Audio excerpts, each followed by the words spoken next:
Coming to paperback and e-readers, John Haynes, A Thorn in My Side. The man who rules the world takes on an agent from the CIA from the Black Boule in this action-packed all-new John Haynes series adventure.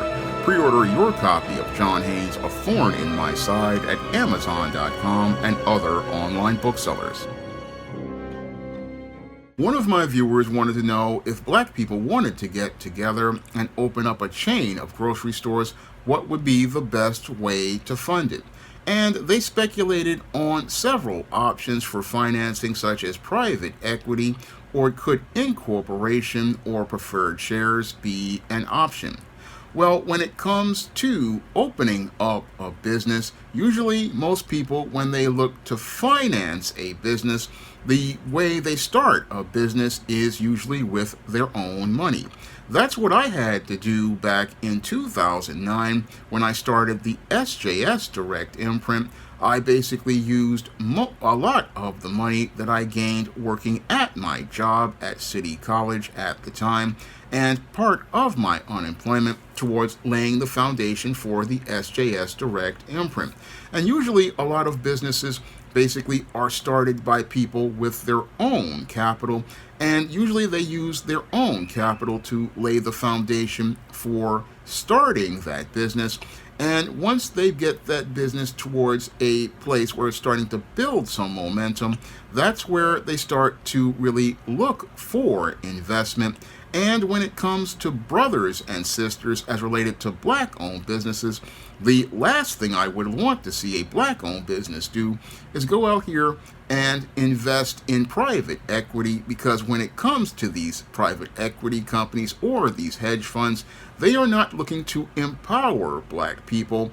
No, what they're going to look to do is strip that business of all of its identity and basically use it to mine the money for the people who are a part of the private equity firm or the hedge fund, and not really look to cater to not only the black people who own the business, but also not look to cater to the black customer. And they're not going to look to cater to the black customer by looking to participate in things like group economics, by going out here and looking to work with black farmers or black product owners or black businesses towards getting their products on the shelf for the customer.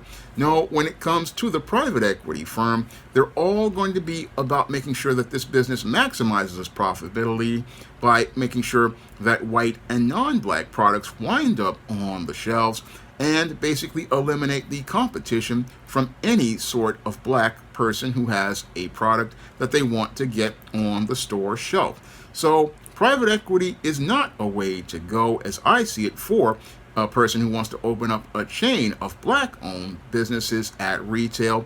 No, when it comes to a black-owned business, they really need to, again, have financing from within the community, and financing from within the community from like-minded individual. And you could possibly go out here and establish something like a corporation or an LLC to be able to get that type of partnership for investment. If you're building a chain of stores over across the country, that could be an option. But the whole thing is, you want to make sure that the money stays within the black community and the ownership basically stays within the black community as related to that business. You want to make sure that when you're doing a black-owned business, that you make sure that the people are all black, because again, if you bring in whites and non-blacks, there may be a possibility that they're going to look to, again, invest in making sure their products become a priority, and make sure that the service really doesn't cater to foundational black American customers. So when it comes to funding that business, again, you're going to start out with your own money and possibly try to get some investment for some like-minded brothers who have their own businesses and work with companies that go out here and make products that are black owned. Now, the viewer asks if there are enough black farmers to supply, and would they be out there? And yes, there are plenty of black farmers that can go out here and supply a lot of the produce. However, there are also a lot of black owned businesses that create a lot of canned products and commercial products, and you could basically work with those companies to go out here and make a good deal for yourself as related to creating exclusive brands for that business, or give people exposure to these black-owned products on the store shelves. I mean, there are people out here like Master P as related to his line of cereals like Snoop cereal and many of his other products that he has as related to breakfast foods. And there was a brother I was reading about who has his own line of canned products. I believe that they're sold in the Chicago area. And he has a line of canned products, and he's basically passed the business on to his son after he passed away. So there's a black-owned product there. And if you want to, again, have a chain of these stores, you could make a deal with all of these individuals towards getting their products on the shelves. And there are also other local businesses that you could go out here and work with towards getting product on the shelf. So there are a lot of options here if you wanted to open up this chain of grocery stores as related to not only the financing, but also finding enough product to go on the shelf. There's plenty of product available for the shelf if you wanted to open up this chain of black-owned businesses. There's a lot of options as related to things. I mean, you can also, again, have things like local black-owned bakeries and supplying you things like rolls and bread. You can go out here and find, again, the farmers to provide the produce and get it to you. You can find a lot of small businesses, again, creating products like beverages and other items. And you could basically wind up having a whole store that's filled with a lot of products from different black-owned businesses, and participate in Ujamaa or group economics.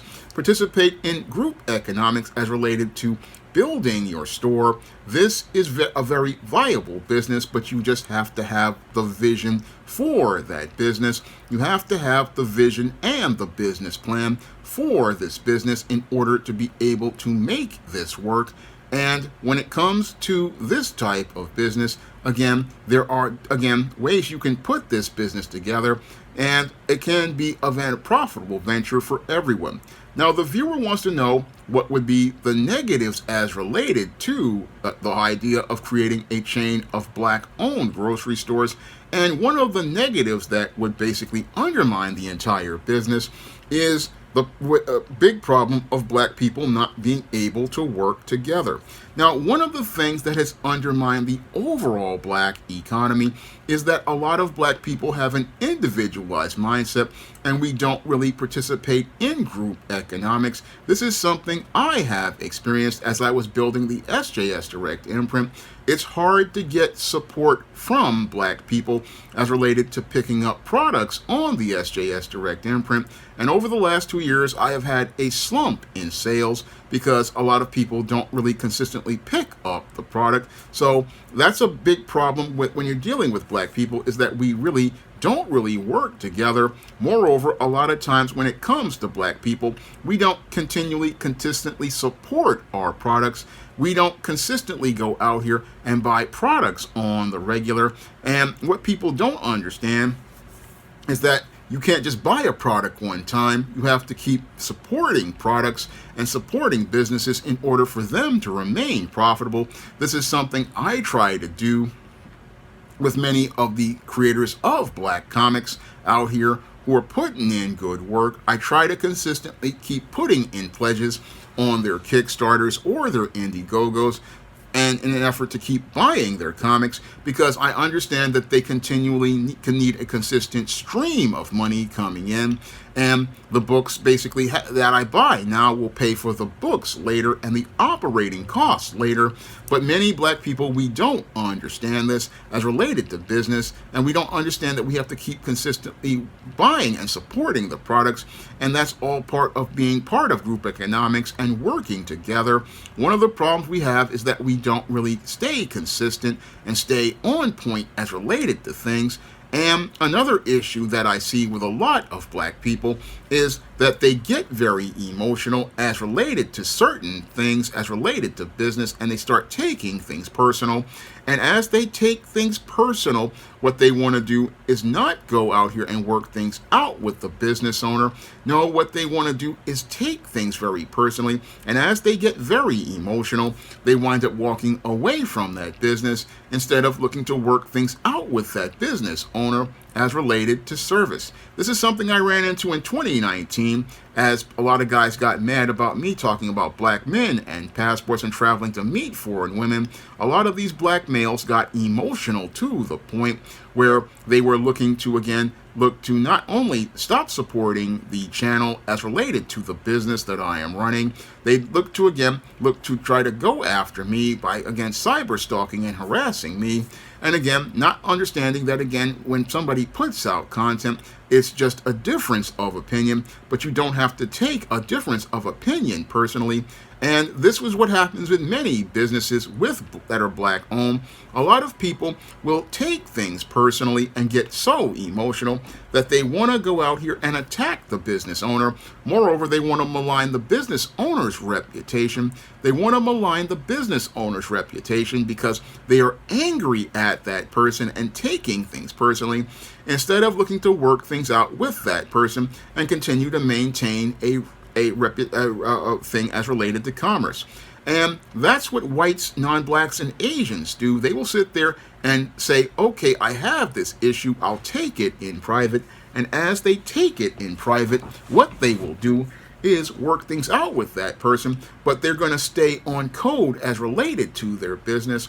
They're going to stay on code as related to their business because they understand the concept of economics. But sadly, when it comes to a lot of black people, they get emotional about business. And as they get emotional about business, they start taking things very personally. And that's the thing that could undermine this chain of grocery stores that the viewer is proposing, is that people start to take things very personally.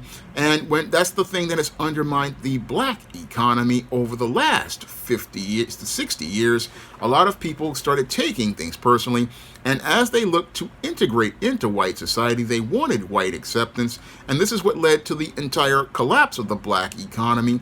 A lot of people thought they would get better service from white people, when in actuality, they were basically spellbound and mesmerized by white supremacy, spellbound and memorized by white supremacy to believe that the white man's ice is colder, when in many cases they get the same, what they believe to be poor service that from whites and non-blacks, or even sometimes worse treatment, because I remember growing up in the 80s and going to many stores where there were no refunds and things like stores holding your bags or basically racially profiling you. And the whole thing is that when you open up a group of stores in the black community, you have a lot of people who, again, don't understand or appreciate service. And then sometimes some of the black business owners in and of themselves don't understand the concept of customer service. And since they don't understand the concept of customer service, they again manage their business on emotion. And as they manage their business on emotion, they really don't understand how to maintain their business as related to providing polite and amicable customer service. Moreover, when it comes to a lot of black business owners, a lot of them don't understand the concept of professionalism when they have businesses. This is what I saw firsthand when I was growing up as a kid in the 1980s. I mean, I remember being in a neighborhood filled with black-owned businesses, but many of those businesses wound up going out of business because many of them basically could not maintain standards for opening on time. This is what I saw with Jerry's Den in the Bronx. I mean, the store could open up at 12, the store could open up at 2, and again, customers waiting outside of the store. And what happened is many of their competitors, like the Dominicans who came and opened up barbershops, they were open at 8 a.m. And when they opened up at 8 a.m., they basically wound up taking most of the black customers because these guys couldn't get up on time and be consistent at coming out at the same time. And this basically undermined their entire business and led to them leaving in the year 2000. Meanwhile, the Dominican barbershops dominated the neighborhood of Morrisania where I used to live. And this is basically what happens to a lot of black-owned businesses. They are not really consistent as related to their professionalism, as like opening on time, or being consistent as related to going out here and maintaining a level of, again, friendly customer service. And they're not really good at, again, satisfying new customers. A lot of times they will focus on their friends, not understanding that you really want to get the new customer. You want to get the new customer because the new customer is going to spread word of mouth about your brand and your reputation.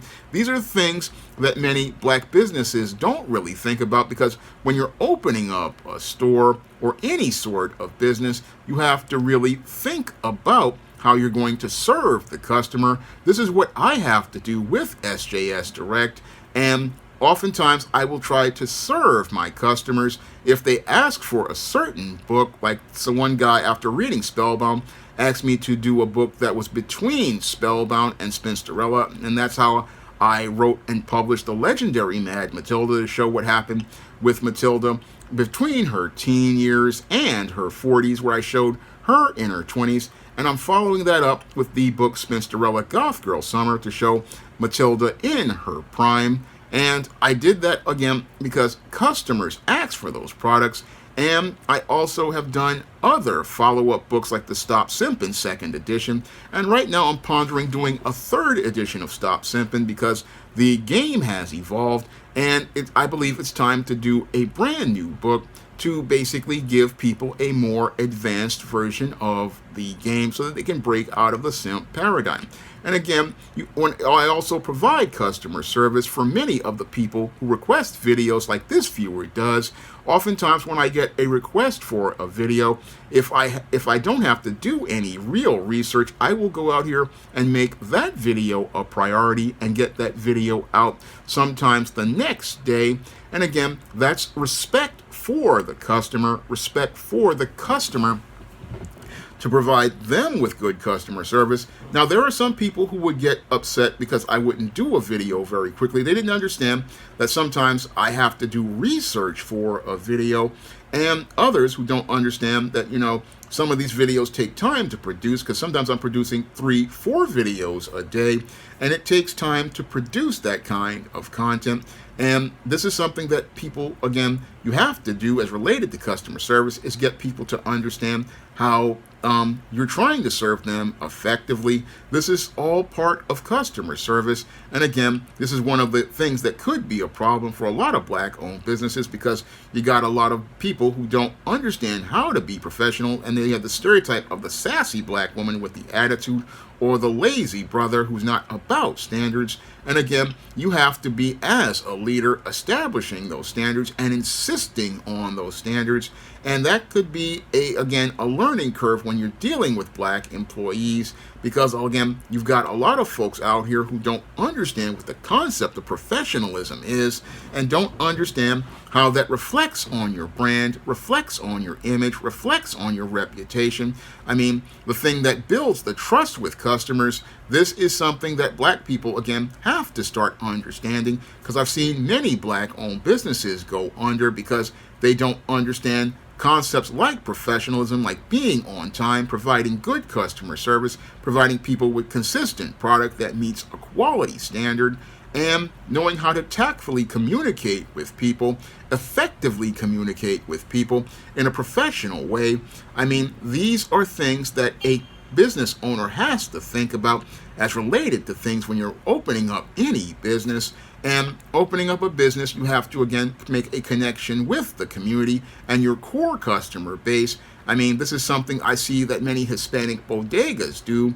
Hispanic bodegas, when I was living in Morrisania, basically took the Arab businesses out in that neighborhood because they had a good reputation with the community, and many Hispanics participated in group economics, refusing to shop at the Arab corner grocery stores and shop at the Hispanic bodegas. And as they shopped at the Hispanic bodegas, Arabs couldn't even get into the marketplace to basically open up grocery stores. No, the Hispanics basically had their customers, and as they had their customers, they basically took control over the economy as related to those stores. And again, did this because they provided good customer service? Did this because they provided quality product that was consistent all the time as related to things like the deli, and basically making sure that there were good products on the shelf, because these guys would make sure that there was no expired products on their shelf. I mean, I've been in those bodegas,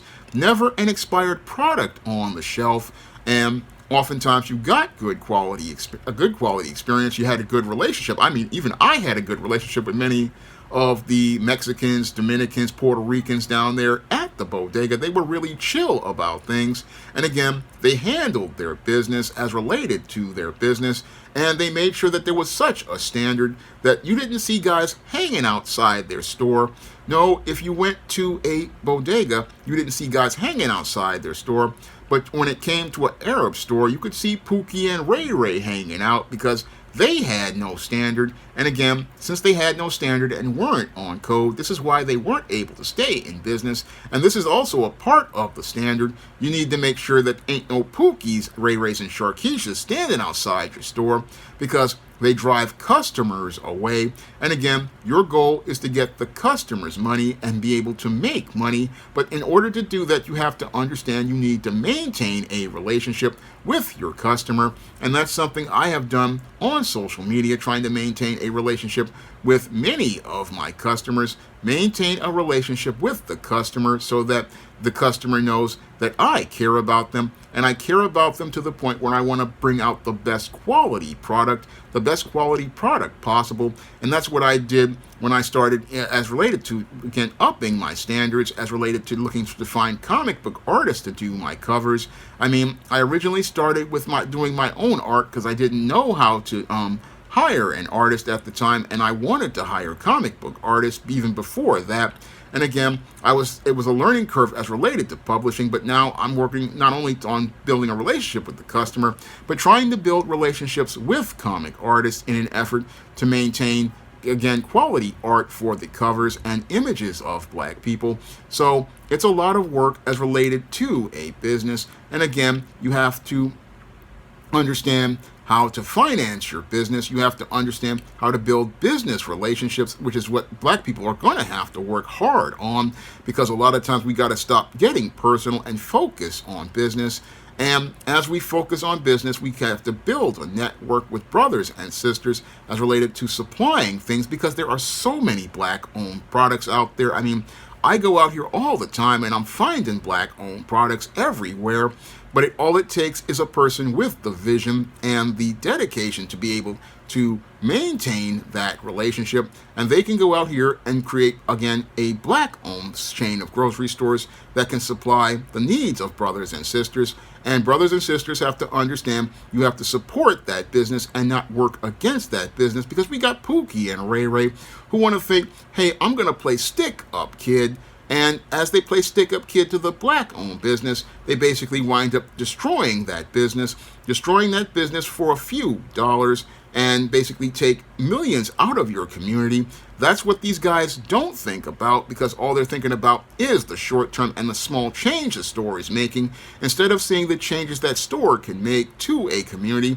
Make changes to that community, because instead of that $3.3 trillion in cash and credit going outside of your community to finance everyone else being able to live a middle-class lifestyle, it can start being a wealth-building asset that can bring money to a Black community, bring money to a Black community that can profit Black people by bringing our money back to our community, so that we can go out here and benefit economically from ourselves and benefit from our people being able to have a higher quality of life. Because when you have Black-owned businesses, a Black community can grow and thrive, because when you have Black-owned businesses, again, in the community, they can establish a standard for living. And as they establish a standard for living, they can start using their economic power to create a base for political power and further get a Black agenda of tangibles of tax dollars back to the Black community. That's what can happen when you have, again, a person who is a visionary as related to Black-owned business. And again, if you want to open up that chain of stores, you have to, again, understand the foundations of business. This is what I learned when I was going to college and majoring in business. And again, a business can prosper for Black people, but Black people have to get their heads right. Get their heads right and get it focused on business and stop taking everything so personal. Now, this was a video requested by a viewer, and if you want to request a video, you can send a donation for a minimum of $15 to the PayPal or the Cash App by clicking the link in the description box, and if I know something about that subject, I will make that video for you. And if you want to check out some of the books on the Black-owned SJS Direct imprint that present positive stories of Black people and the Black experience and show you a diverse picture of Black culture, you can head over to Amazon.com and pick up those books on the SJS Direct imprint, like those in the ISIS series, those in the Esteem series, those in the John Haynes series, those like the novels like The Temptation of John Haynes, A Recipe for Success, Eternal Night, and the Black Goth Spinsterella trilogy, Spellbound, The Legendary Mad Matilda, and Spinsterella, and the upcoming Spinsterella Goth Girl Summer coming in May. And you can find all of those books on Amazon.com in paperback and Kindle format. You can also find them at other online booksellers like Draft to Digital, Google Play, Barnes & Noble, and big box retailers like Walmart and Target. And if you want to check out my first full comic, John Haynes at Death's Door, that comic is available on Lulu.com right now. And you can pick up a paper copy of John Haynes at Death's Door for the same price people paid on the 2022 Kickstarter. That's all I have to say for this video. You can click, comment, rate, and subscribe. Now available in paperback and e-readers, John Haynes, Illuminati. The man who rules the world takes on the head of the global elite in this all-new action-packed John Haynes series adventure. Get your copy of John Haynes, Illuminati in paperback and e-readers at Amazon.com and online booksellers everywhere.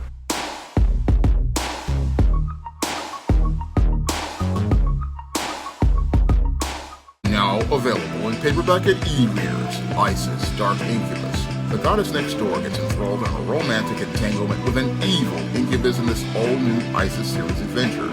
Get your copy of Isis, Dark Incubus in paperback and e-readers today. Support Black-owned and Black-operated digital broadcast media. www.niceradionetwork.com. Nice Radio Network, broadcasting 24 hours a day, 7 days a week.